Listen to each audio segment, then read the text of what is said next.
assim como nós perdoamos a quem nos ofendeu. Será que todos os Pai Nossos que eu já rezei até hoje foram mentira? Será? Então, novamente.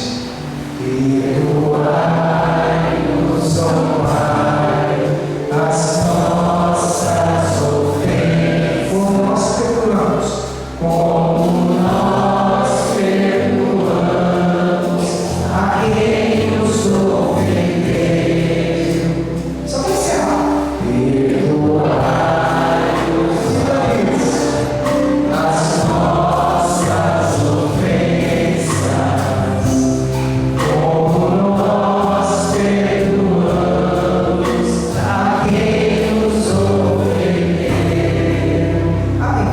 Essa música a gente cantava muito, principalmente no período da Quaresma, lá na minha terra. Provavelmente, quando esse projeto de hoje é proclamado lá na minha cidade, eles devem estar cantando essa música na missa. E aí, meus irmãos e minhas irmãs, a gente está vendo Pedro no evangelho de hoje chegar para Jesus e dizer assim: Senhor, eu sou teu servo, eu sou generoso, e eu quero ser diferente de muitas pessoas daquela época. Existia uma norma que dizia que você tinha direito de perdoar a pessoa 3 vezes. Depois eles transferiram essa norma para 7 vezes. Então Pedro, sendo generoso, sendo discípulo do Senhor, ele disse assim: Senhor, eu ouvi a tua mensagem, e olha, veja bem, essa palavra que Pedro hoje recebeu, que disse para Jesus, ela vem logo depois que Jesus disse para ele assim: ó, tu és Pedro, sobre esta pedra edificarei a minha igreja. Então naquele momento Pedro se sentiu um chamado profundo de Deus. Então ele procurou ser generoso. Então ele disse assim: Senhor, quantas vezes eu tenho que perdoar o meu irmão? 7 vezes. E Jesus vai dizer o seguinte: não, eu não te digo 7 vezes, mas 70 vezes 7. Bom, 70 vezes 7, 490. Não é isso? Não precisa multiplicar. 70 vezes 7, 490. Eu acredito que todos nós aqui, num momento ou outro, perdoamos 490 vezes uma pessoa. Tem gente aqui que já passou por situações parecidas. Às vezes eu fico imaginando, por exemplo, uma mãe que tem um filho lá viciado nas drogas, por exemplo. Quantas vezes o filho dela prometeu assim: mãe, eu vou ficar livre disso aí, ela já perdoou, porque ela é mãe. Mas por que ela perdoa tanto o filho que cometeu um erro, por exemplo, com as drogas? Porque na verdade a mãe, ela tem um amor incondicional. Algumas mães são ameba, né? Aquelas amebas que vão lá jogar no lixo, que a gente já viu na televisão essa semana. Umas são malucas, umas situações lá que aconteceram, outras não vou lembrar, que a gente viu aquela situação de pobreza que aconteceu na televisão, mas tem umas que são malucas, né? Pegam e colocam o filho no mundo para vir, não cuidam. Mas aquelas que vivem o amor e a vocação de serem mãe, com certeza elas vão fazer o quê? De tudo pela vida do filho, pelo contrário, elas vão, se possível for, elas vão até morrer pelo filho, elas vão dar a vida pelo filho. E é interessante que mãe, independente do filho ter um defeito ou não, ela sempre vai olhar para o filho e vai dizer assim: minha coisinha linda, vai fazer assim. Ela sempre vai dizer para o filho que ele é perfeito, que ele é um filho amoroso. E até difícil, de tanto amor que ela tem, ela dizer para o filho que ele tem defeito, ela exortar o filho, às vezes dentro de casa até uma briga, porque o marido tem uma postura assim, mais exigente, às vezes, né? Às vezes é o contrário, mas às vezes o marido tem uma posição exigente, e aí ele briga com o filho, e a mulher, de uma certa forma, defende o filho. Por quê? Porque ela tem aquele jeito dele de ser. Passo a falar para vocês uma comparação bem diferente de Deus nesse momento da semana, né? Porque Deus, quando Ele olha para a nossa vida e olha para a história dos seres humanos, para os filhos dele, Ele tem aquele amor como se fosse o amor de uma mãe que acalenta os filhos e coloca todos os filhos no braço. Então, dito isso, existe uma palavra que se chama ruptura. O que é ruptura? A pessoa rompeu o tendão, né? Verdade? Fez uma ruptura no tendão. Então, o que aconteceu? Ela vai ficar engessada durante muito tempo. E engessando aquele pé, ela vai ter que ficar mancando durante muito tempo. Depois, se não possível for, ela vai ter que fazer fisioterapia para consertar o pé que está machucado. E aí ela fez uma ruptura, rompeu alguma coisa. Uma pessoa teve uma ruptura de uma situação, ela teve uma ruptura, sei lá, no osso da perna, não sei lá que nome que a gente dá para isso, mas é uma ruptura. E a gente gente passa a vida inteira fazendo rupturas.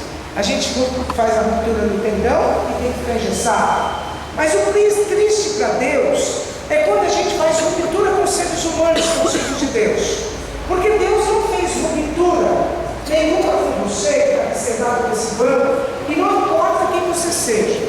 Deus não fez ruptura, porque quando Jesus assumiu a nossa humanidade, Ele sabia da tua condição de pecador. Não pense você que você está aqui dentro dessa igreja é santo. Não pensemos nós que nós somos a última bolacha do pacote, porque o padre já disse que a última bolacha é a mais quebrada do pacote. Mas quem nós somos? E Deus não faz ruptura conosco. E é bem interessante que quando nós, e eu digo para vocês isso hoje, por exemplo, eu me confessei, e aí eu me coloquei diante do padre, falei dos meus pecados, falei da vergonha que eu tinha pelos meus pecados, do erro, e falei para mim, depois outra pessoa se confessou comigo, e eu disse que a gente não pode na vida se acostumar com pecados. Às vezes a gente passa pela vida inteira achando que é cristão e se acostumou com determinados pecados. Eu tenho uma aversão a você, e então já que eu tenho uma aversão a você, eu vou me conformar com essa aversão da minha vida inteira. E Deus não tem, na verdade, conformismo com o pecado, tanto que não tem conformismo, que Deus não fez tudo. Ele mandou o seu único filho para que o filho descesse no inferno, tirasse o pecado que estava sobre cada um de nós, o jugo que estava sobre cada um de nós, para que nós tivéssemos vida. E eu cordeiro que tinha o pecado do mundo. Então Jesus sabe da nossa condição, então eu me coloquei diante do Padre, o Padre me deu a absolvição, e naquele momento eu tenho a certeza que pecado arrependido é pecado remido, pecado arrependido é pecado absolvido. E quando nós recebemos a absolvição do pecado, e quando o Padre coloca a mão sobre a nossa cabeça, Ele está quebrando a ruptura que nós tínhamos com Deus, e nós nos reconciliamos com o Senhor. Então eu digo para vocês, Deus não faz rupturas conosco. E nós temos essa tendência que não tem de Deus. Pensamos, hoje alguém fez um mal contra mim, então eu não tenho necessidade mais de caminhar na vida dessa pessoa e ela caminhar na minha vida. Então eu vou criar uma ruptura com essa pessoa, eu vou abandonar essa pessoa de vez, vou deixá-la isolada do meu coração, e eu vou percebendo que esse distanciamento que eu provoquei na vida dessa pessoa comigo, esse distanciamento vai provocar um mal e uma chaga muito grande. Todos os dias eu vou passar pela rua, vou ver aquela pessoa, e vou virar os olhos e vou carregar aquela mágoa. Olha para lá para mim, mágoa. Sabe o que mágoa lembra para mim? Titica de carinho. Não, lembra? Mágoa lembra para mim fel, coisa amarga. Não, mágoa lembra mancha roxa. Não, mágoa lembra dor. Mágoa lembra sofrimento. Mágoa lembra abandono. Mágoa lembra ferida, lembra doença.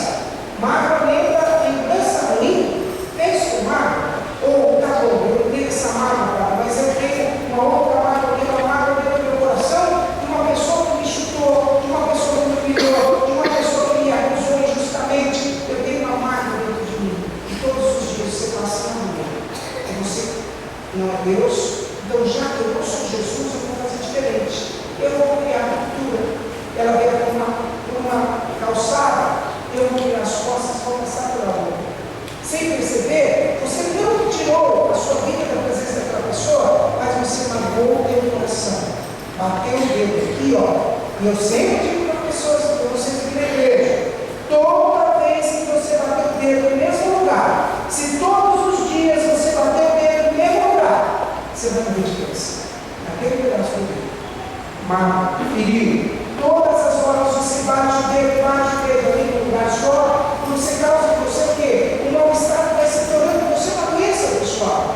Então Jesus vai dizer o seguinte: se eu, que assumi a humanidade, não criei rupturas com os seres humanos, com os filhos de Deus, significa que você que não perdoa, você que não ama o seu irmão, você que não perdoa 70 vezes 7, está em uma ruptura com Deus e precisa restaurar esse relacionamento.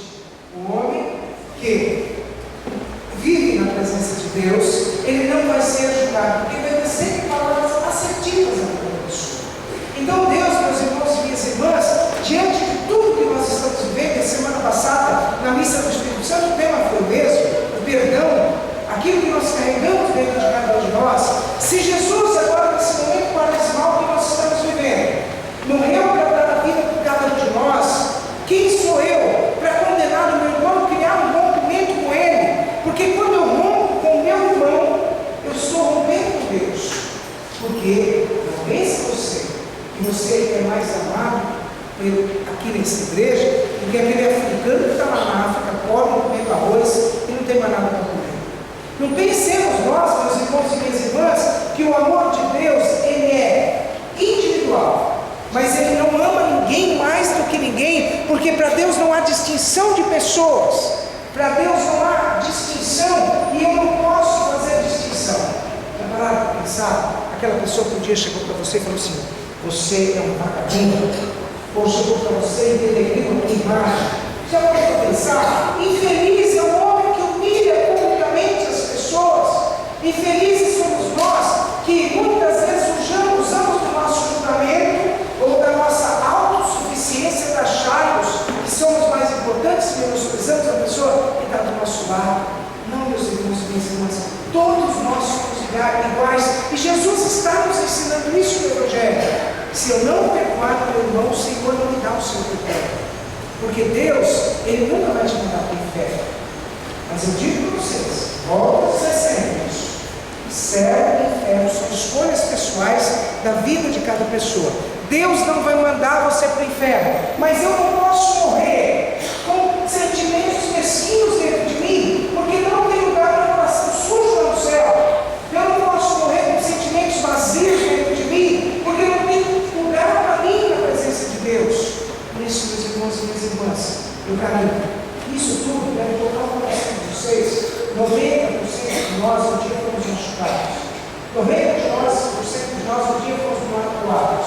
E eu passo a vida inteira remoendo dentro de mim o mal que me fizeram. Deus hoje te quer livre. Deus nos quer livre. E essa liberdade, vejam bem, eu sempre gosto de dizer, às vezes nós achamos que só nessa vida, só nesse momento da nossa história, a gente tem que perdoar ou não perdoa, talvez. Mas lá no passado, meus irmãos e minhas irmãs, nós também carregamos marcas, né? Por isso que